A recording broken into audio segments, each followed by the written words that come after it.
Amor. Nakakabitin yun. So, Bobby, how do you feel about that? How about that? Akala ko magkakaroon ulit tayo ng OT. Game 7. We're looking forward to another Game 7. Alam mo, nakakalimutan kong sabihin kanina sa intro, may PBA game pala. Nag-double OT. 2015 yun. 2015. Oo. Alala kaya ni Sir yun. Anyway, let's introduce our next speaker, please. Go ahead. Ayan. Siyempre, one of the most fascinating things associated to history are memorabilia. So, napapansin nyo, we have exhibit outside, kung nakita nyo na. And some of the memorabilia nandito sa likod ng venue natin. At para pag-usapan yung halaga ng kasaysayan at ng kapangyarihan ng memorabilia, let's call in our next lecturer, Sir Michael Charleston Xiao Chua. Makasaysayang umaga po sa ating lahat. First of all, I would like to thank the organizers, Dr. Messina, for inviting me. I just have one confession to make. I almost rejected the idea of talking to all of you today. Well, I'm probably the most unqualified to talk about basketball history. You probably just want me to be here because I'm Xiao Chua. Okay? But, kasi sa totoo lang, I will confess to all of you, hindi ako mahilig sa basketball. In fact, I will tell you one basketball history that is true. Nung bata ako, dahil matangkad akong bata, pero hindi ako nahilig sa basketball, tinatawag akong bakla. Because one fact about basketball in the Philippines is that in many years, it had defined manhood. Sa maraming taon. So that's one. Number two, I'm not a basketball historian. So, hindi ako familiar sa maraming bagay tungkol sa history of basketball. But I accepted the gig because maybe I can offer some perspective that we can put to basketball that is probably not yet taken so much. Hindi masyadong napag-uusapan. And this is how do we get meaning from basketball? How do we see our identity, Filipino identity, to basketball? So kaya ang sinabi ko, yung memorabilia, sigit na lang yun. I want to talk about the importance and the power ng kasaysayan. So, thank you again to our Dr. Messina. Si Dr. Messina dapat ang nagtutok dito. In fact, the relationship started with Dr. Messina because he approached me during the week of someone who should be here. No? Si Chino Trinidad. So we met in Chino Trinidad. I know he would be here.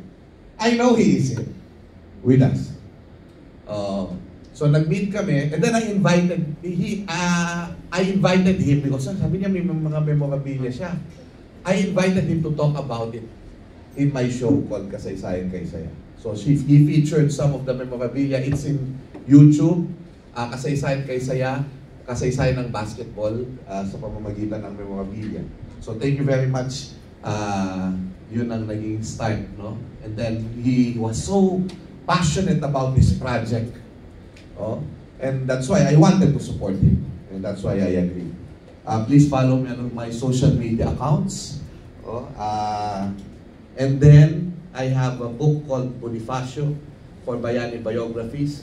My new book, I brought some copies of my new book called Showtime. It's 2 volumes based on my show, Showtime, on Filipino heroes, which I launched during my wedding 2 Saturdays ago. So, bagong sakal lang po ako. Ayan. So, gusto kong ipakita sa inyo, the point of my lecture is, you see this memorabilia, the first basketball, which is actually there. Diba? The first kind of basketball. So odd, so interesting. We can talk about a lot about the ABI. About that ball. And many times, history is relegated to that. And when people talk about the past, especially the information about the past, no, they are called historians. Actually, what they are doing is not yet history. We talk about the past. Because history, sabi nila, history should be about facts. No, not just. It should be beyond facts. Dapat hindi lang siya nare-relegate doon sa mga datos na itong simula ng basketball, ito yung klase ng bola, ito yung mga nanalo, which are important information. Hindi natin sinasabing hindi yan importante. Pero ang sinasabi natin, kung kasaysayan ang gusto natin gawin, dapat mas malawak pa doon yung gagawin natin. So, yung bola na yan, hindi lang yan bola. Part yan ng kwento kung bakit tayo nagkaganito sa bayan ito. Yung bolang yan. At yun yung tayo natin tignan. Because for many people, history was just the written record of past events. And this is the Western concept of history. The chronological written record of past events. Pero hindi naman lahat ng lipunan nagsusulat. There are more people who are oral. In the Philippines, we are a writing society. Pero hindi tayo, alam niyo pa, if you want to go, history of sports in the United States, ay ang daming memoirs of these athletes. Lahat ng atleta, meron silang memoirs. They publish memoirs. Philippines, mahirapan nga. You know what? You have books like this. And this book is based on research but mostly also based on interviews. Ang Pilipino gusto nagkukwento. Kaya if we also want to, so the memorabilia are important. But the memorabilia loses importance if the story is lost. That medal that you see there is just a piece of metal for anyone. For me, I do not know that shit. Sorry, may bata ba dito? But you see, if Dr. Messina will tell me the story of that medal, yan pala yun. Jackpot. And then it gets value, bayanihan, eto na. Diba? Pwede nang ibenta. Nagkaka-value na. Yun yung kapangyarihan ng memorabilia. Ang nangyayari kasi dyan, halimbawa, I have a stamp collection. Alam mo yun, yung stamp collection kasi, ako first day covers ang inokolekta ko eh. May mga may mga pini-feature na events. They become conversation starters. So each memorabilia here can start conversations. And those conversations are important because it gets us to who we are. Not just information. Who we are. Sino tayo? Yung mga basketball legends natin na nandito, meron silang sinasabi tungkol sa atin. Yung ginawa nila para sa bayan natin, may sinasabi sila tungkol sa atin. At titignan natin yan mamaya. Dr. Seo Salazar wants to look beyond written records and talk about kasaysayan as coming from the word saysay. Saysay is not just information. Saysay, in the Filipino context, is a story and it's also meaning. Ito'y kwento at ito'y halaga. So yung impormasyon na yan, tatanungin mo, ano yung halaga yan sa akin? Kung alam kong yan yung napanalunan sa ganitong event, ano yung importansya niyan? So you don't stop at information. Tinatanong mo, ano ba yung saysay? Kaya kasaysayan, ayon kay Salazar, ay mga salaysay na may saysay para sa sinasalaysay ang grupo ng tao. These are meaningful stories for a group of people. And you're not just talking about saying it in the Filipino language or whatever, but looking at basketball, for example, using Filipino concepts. Kasi, for example, if someone will write about basketball history, na theoretical, yung academic, minsan ang gagawing mga frameworks galing sa ibang bansa. Pero ang sasabihin ko na sa atin, meron tayong pwedeng gawing framework ng not just basketball history, but sports history in the Philippines na nakabatay sa ating kultura, sa ating puso. So, yun po. Kasi, pag nag-usap-usap ang Pilipino, mga salaysay na may saysay para sa sinasalaysay ng grupo ng tao, may tinutuntungan tayong podium. At pag pinag-usapan natin yun, tayo ang magkakaintindihan. And we will learn something about ourselves as well. So, nabanggit na, yung unang basketball na yan, for me, represents what happened to us. Why? Simple. Because that first para sa akin, di ba remember 300 years of Spanish colonialism? 300 years in the convent, sabi ni Carmen Guerrero Nakpil. Yan ang kultura natin. And then, 50 years of Hollywood. Sabi. Now for me, it's more complicated than that. Okay. The 300 years of the convent and Catholicism, what did we do? The only people, when people talk about Philippine history, they say, oh, the Spaniards converted us to Catholicism and we became Catholics. Hindi siya ganun eh.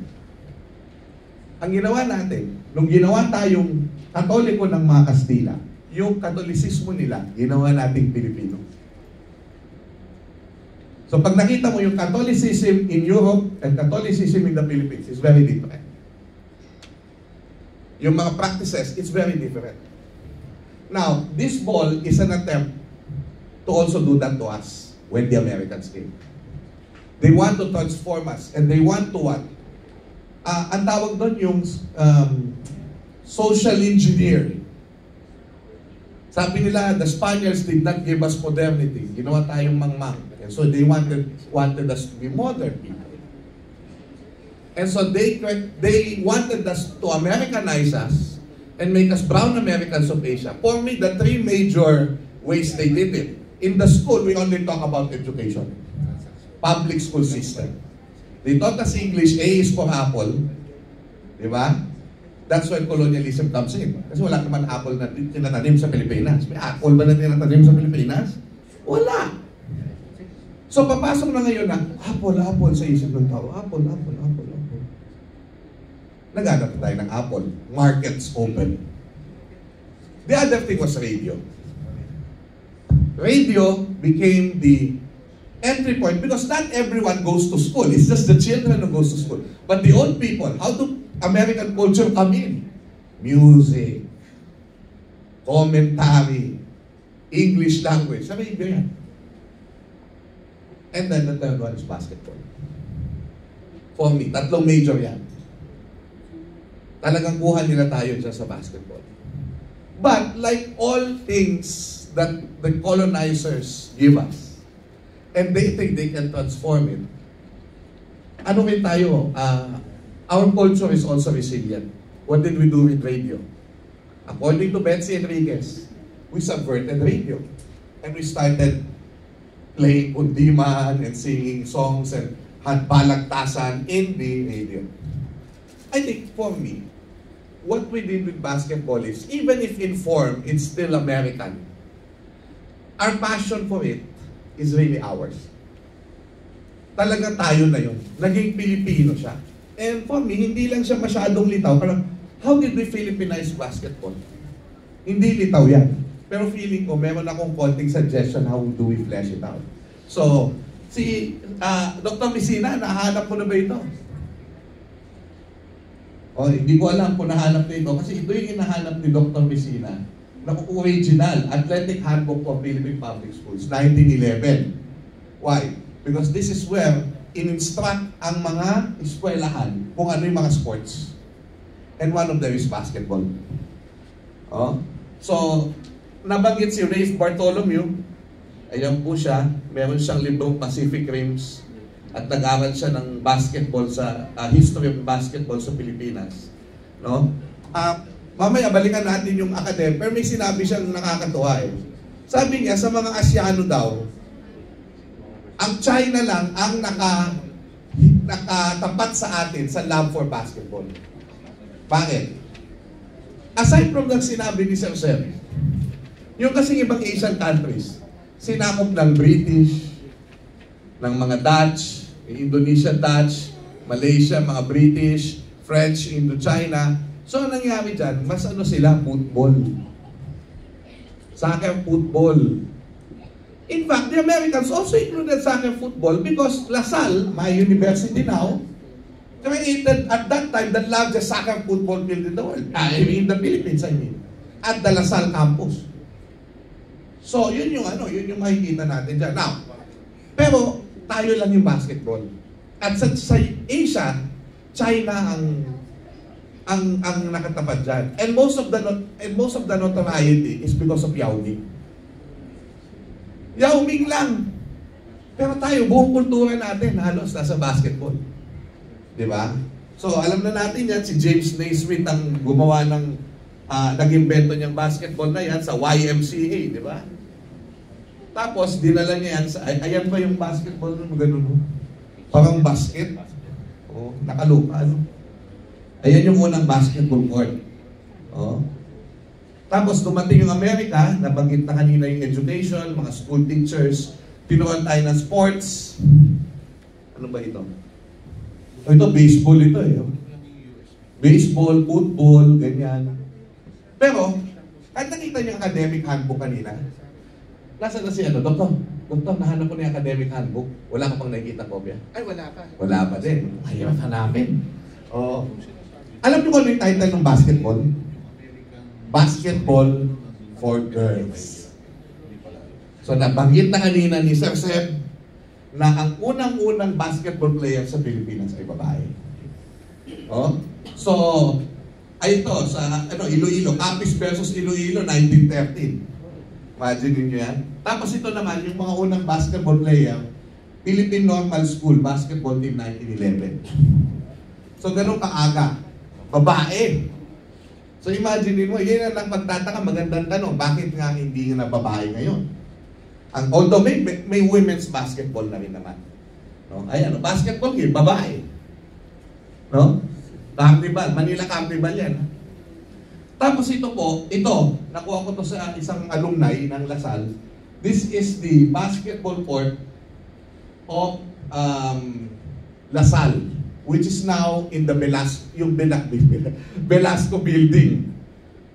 Yan yung dating ng location. So remember, at that time, the only building was St. LaSalle Hall, created by Mapua. You have the largest soccer football field in the Philippines. And then, sa tabi niya yung basketball court. Because the LaSalle brothers were keen in teaching Filipinos. They were foreign brothers, no? All boys school. Mens sana in corpore sano. What is that Pokemon, no? It's a Latin maxim called a sound mind in a healthy body. So yung mga old school people, born before the war, educated before the war, yan ang nila. A strong mind in a healthy body. That's why kailangan makatalino ka, may sports ka, na hindi nangyari sa akin. Kasi nga tumaba ako ng ganito. Diba? Nag-aaral lang ako ng nag-aaral. Diba? Pero yun yung tinuturo noon. So, ayan. Tingnan ko lang yung notes ko. Nawala na, boy. Ito. Ayan. Dahil na marahil na malalim ito na ipinunla sa edukasyon, pagdating ng panahon, naging maalam, passionate ang mga Pilipino sa larong ito. So, this is Captain Ambrosio Padilla, future captain of the national team, sa isang artikulo sa Philippine Graphic noong 1933. If you want to know where little Pedro, you know little Pedro, is at the sizzling hour of 2 in the afternoon, amble to the nearest basketball court, and there you will find him judiciously throwing a bouncing ball into a hoop. The ambition of every healthy boy now is to be a basketball player. He is no longer the baseballer. He is no longer the baseballer, but the basketballer. Yung pala yung tawag nila nun. Basketballer. Cager. Cager. Ayan. So, pagdating ng panahon, ang basketball ay magiging batayan ng pagkalalaki ng mga Pilipino. No? Sumikat ang mga katulad ni Kaloy Saga, according to some, to many, ang pinakadakilang manlalaro dito sa Pilipinas na nagbigay ng kampyonato para sa bansa sa daigdig, at si Robert Jaworski, ang buhay na alamat. No? So, now I'm going to some images lang of basketball. Ay, si Kaloy pala ito. Ayan. At ang buhay na alamat, si Jowo. Ayan. Okay. Siguro I will pa-conclude na rin ako, no? But this is how I would like to contribute to the discussion. I think there's a lot of psikolohiyang Pilipino that is happening in basketball. So, I might not totally understand the information about basketball history. Pero malinaw na malinaw sa akin what basketball represents to our identity. And what is this? The core value of the Filipino is kapwa. Okay? Kapwa. Ang lahat ng bagay sa Pilipino ay pinaandam ng pakikipagkapwa-tao. Okay? Kapwa. Yes. Kapwa has no English equivalent. No word in English is equivalent to kapwa. Probably the closest is an African term called Ubuntu. Yung Ubuntu is, if you are happy, I am happy. Your happiness is my happiness. Your sadness is my sadness. Kapwa is seeing yourself in the other person. For me, kasi di ba, yung sports kasi is really it's competition, yes. But the overall message of sportsmanship is, friendship. Di ba? So, yung competitors, pero yung competition should make a more peaceful society. So for me, basketball and any sports in particular, we can look at it doon sa konsepto ng kapwa. So that's one. What does it give to the Filipinos? Ano yung binibigay nito sa Pilipino? Okay. The highest aspiration of the Filipino is not yumaman. Hindi pagyaman ang pinakamataas na gustong makita maatim ng Pilipino. Bakit? Kasi po yung pagyaman, hindi ka naman po, kapag may sakit ka na malala, kahit gaano kalaki yung pera mo, mas gugustuhin mong maginhawa ka. Diba? So, according to Seo Salazar, what is kaginhawaan? Kaginhawaan is mabuting kalusugan, may kinalaman niya sa paghinga, kaya nga yung Kapampangan, pangisnawa. Kaginhawaan, pangisnawa, na huminga kang maayos, ikaw ay nagiging peace of mind ka, masaya ka, and for me, importante sa kaginhawaan ng sambayanang Pilipino ang basketball. Inayos nito ang mental health ng maraming tao. Nilayo ng basketball ang mga tao sa droga. When they do sports, di ba? Nagkakaroon sila ng mas meaningful na mga relationships with people. Ayun, pakikipagkapwa din. Na nagre-resulta sa kaginhawaan. Pag masaya ang Pilipino sa mga laro na napapanood nila. Oh? Ganon din yung kalungkutan. Kasama yan dyan. Entertainment yan. Pati yung kalungkutan, yung mga emosyon, bahagi yan ng ginhawa. Pag masakit ang loob nyo, diba? Sabi nga ni Gary Granada, diba? Galit ako sa mga pasista. Galit ako sa imperialista. Gusto ko nang maging aktivista pag natatalo ang Ginebra. Diba? Gano'n ang ano doon eh. Iba yun yung kanta niya nun, diba? Sumikat yun. Yung damdamin, the way we express. Sometimes we vent our frustrations in basketball. Napakasamang kwento nito, pero siguro alam na ng mga mas nakatatanda sa atin na yung laban ng Lasal at Ateneo dati at saka ng iba pang makupunan, nagbabasagan talaga ng kotse yan. Basagan ng kotse, no? Almost riot. Di ba? Na hindi na natin nakikita ngayon. We have now more like, level-headed people, right? So, pero noon, ibang klase. Ibang klase. Actually, hindi na papasok sa pakikipagkapwa yung pagsira na sa pakikipagkapwa yun. Kasi iniisip ko, this is a wild idea. Alam niyo itong rugby ba yung sa South Africa? Yung, di ba, yung after yung pag-alis ng mga Dutch, British pala, British ba? Dutch. Yung apartheid, di ba? British, di ba? Tapos may apartheid nga na may mga Dutch na part, may British, may African, di ba? Tapos deeply divided. Di ba? Pero nakita ni Madiba, ni Nelson Mandela, na yung sports, rugby yata ito, Rugby can help unite the people. No?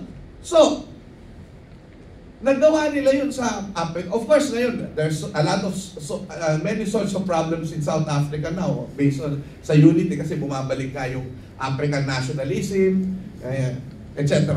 Lahat naman na sobra pangit di ba? Sobrang nationalism, pangit din yan. But this is what I'm saying. What if we use basketball to actually heal our nation? Kasi, remember, we are in a deeply divided nation now. Siguro hindi pa ngayon, pero sometime, sana daanin nila sa basketball ng mga DDS, saka ng mga BBM, yung nararamdaman nila ngayon.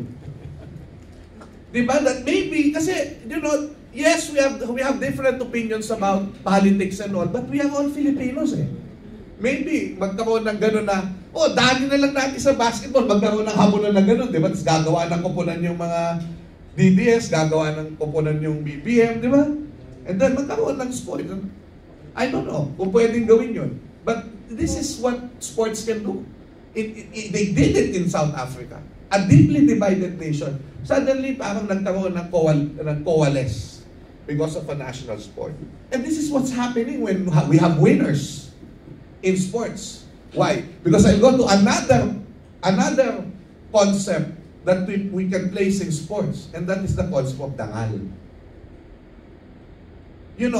When we are colonized for 300 years, 350 years, and ang Pilipino talaga sa kasaysayan niya, uhaw na uhaw sa karangalan.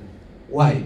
Because before the coming of the Spaniards, the Bagani, the warrior, goes to war, nangangayaw yan sa ibang lugar, uuwi, ano yung uwi? May dalang ulo.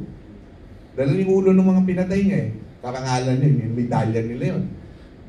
Dala nila yung goods from that place. Nagdala ng pagkain, ginhawa yun. And then, karangalan din yung pag-uwi sila, meron silang tattoo. From yung babaeng nagtatato. Fatek ang tawag.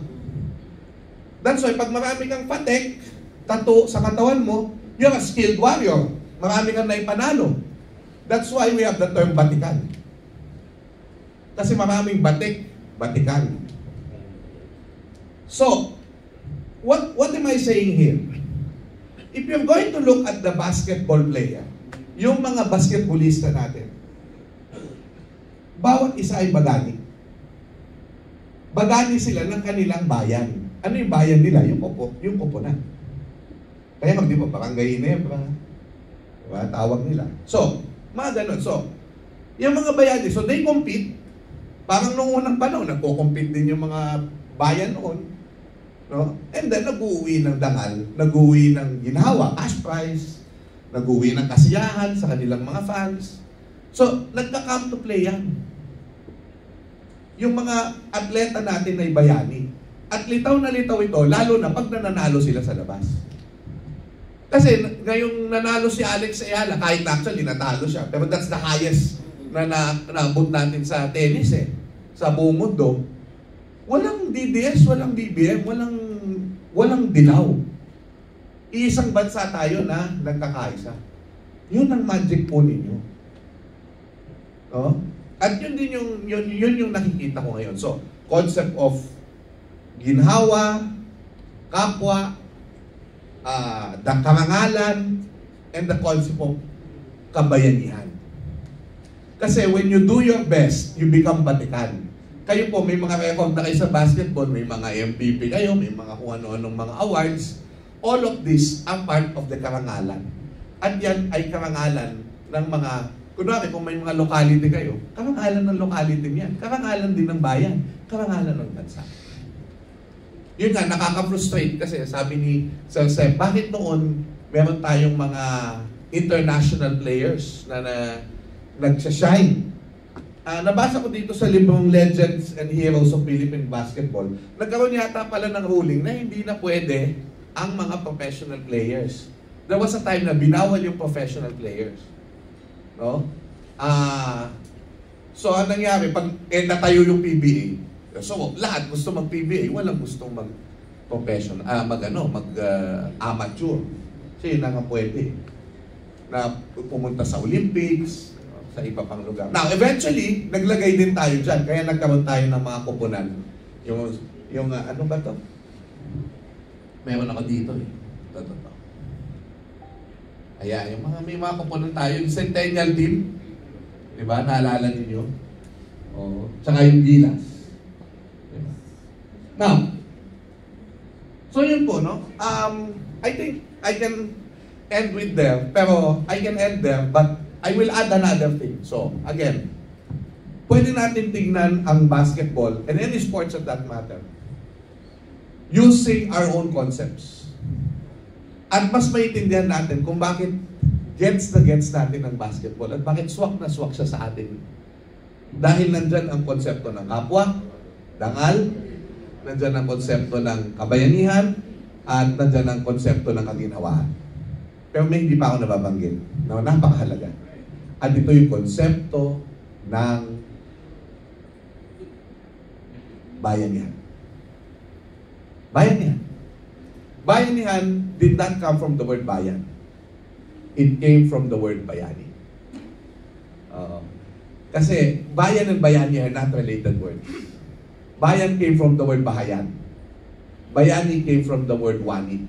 Wani is giving your service. In the Austronesian language, wani is giving your service to your kapwa without expecting anything in return. Yan ang wani. Kaya nga tawag sa government employee, kawani ng gobyerno.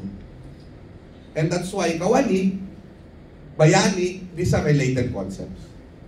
And bayanihan came from bayani, which is a group of bayani coming together, unifying their efforts for one goal. So sa basketball is never a game of one person. Kasi ang tawag sa'yo sa Pilipino doon, buwakaw ka. Buwaya, buwakaw. Di ba? Yung lahat ng masama, kapag lagi mo sinusolo yung bola, buwakaw po. Saya, di ba? So, because hindi pwedeng selfishness ang gagana dito. Pag may oportunidad, ipasa ang bola. Bayanihan yun. Kapwa yun, bayanihan yun. At pag nananalo kayo, di ba, nagkakaroon kayo ng karangalan. So, I never thought of it like that. Ano? I mean, now that I'm pushed to this gate and I have nothing to say to you, no other needed information, I believe na even I learned by exploring these concepts at paano natin makikita yung basketball dito. And that is why, as a final thought, that is why basketball, even if you're not, I am not fond of basketball. Hindi ako nanonood. Ang naalala ko lang pala, sa memorabilia lalo na, may mga laruan kami doon, sa Milo ba yun? 1990s? Yung merong mga statwa ng mga ni na Alvin Patrimonio.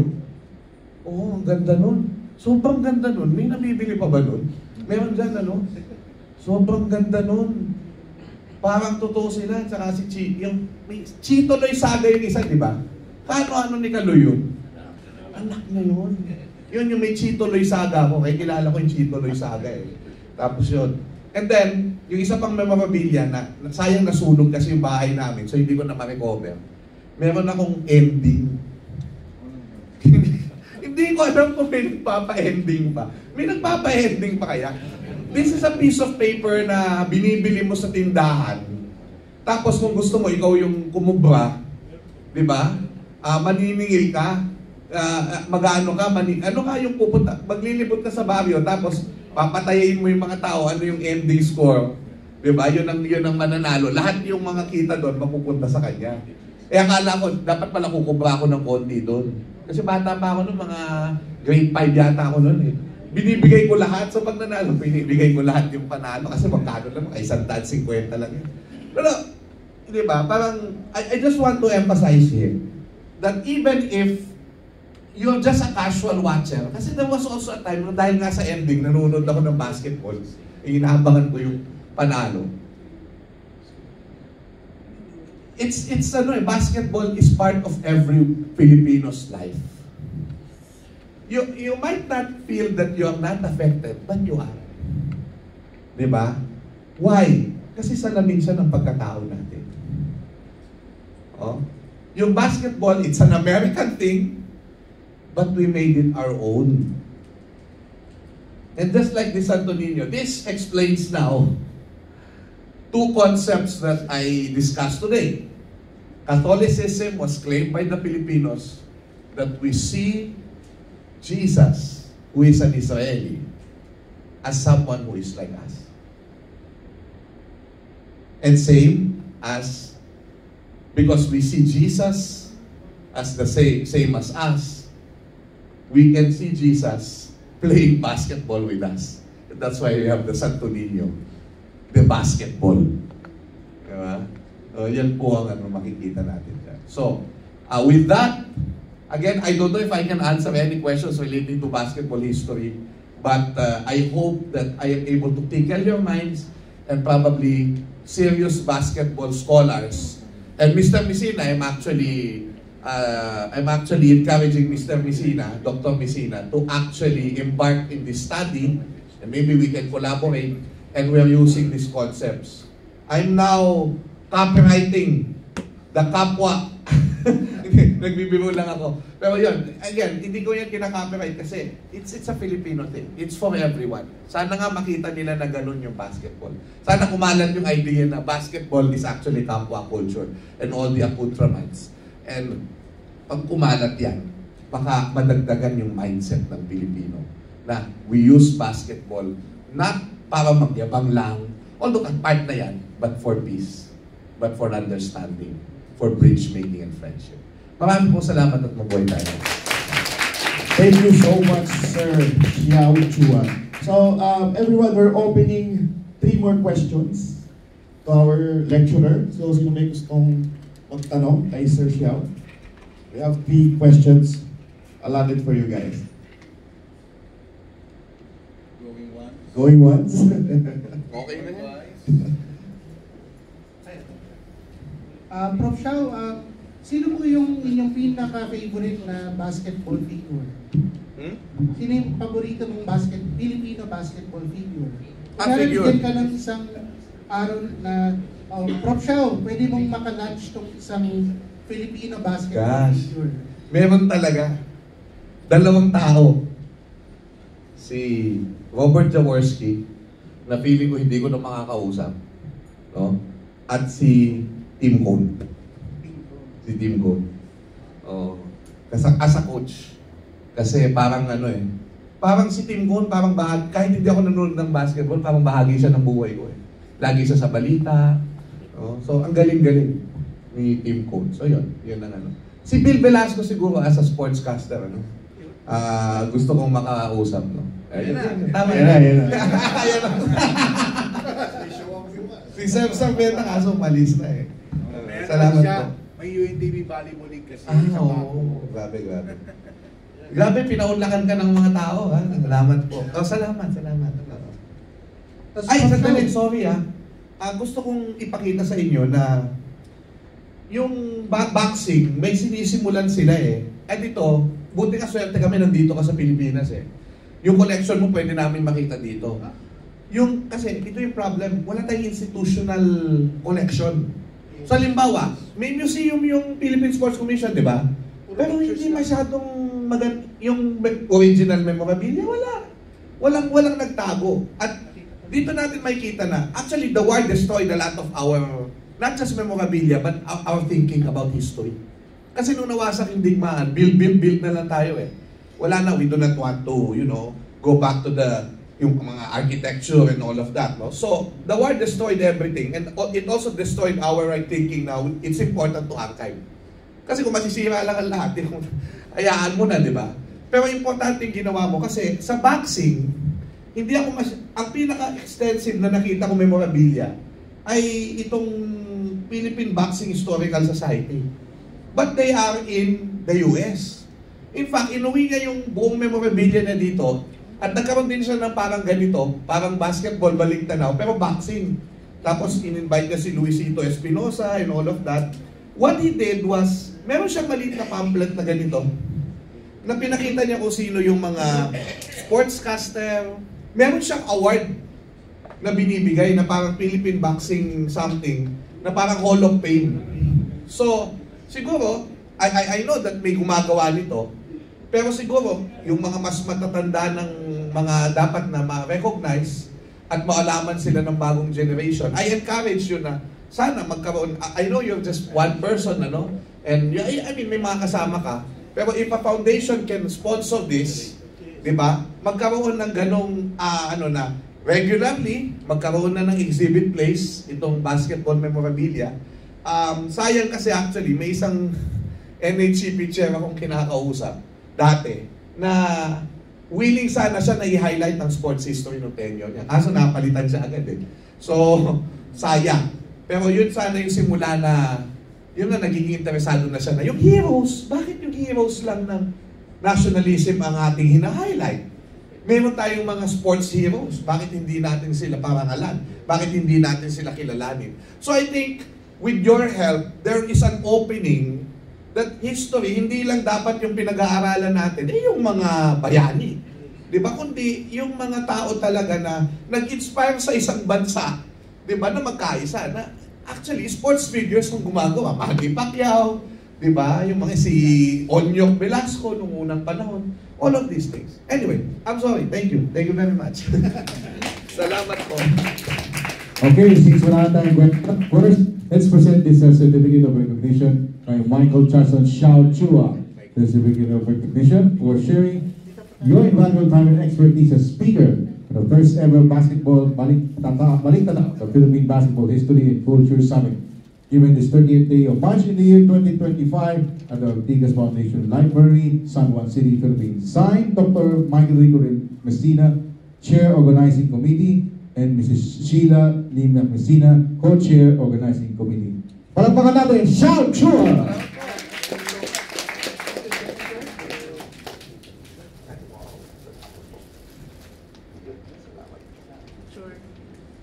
Okay, picture. Ang tinding history to ah. Doon tayo titingin. Sobrang colorful ng lecture this is. Hello.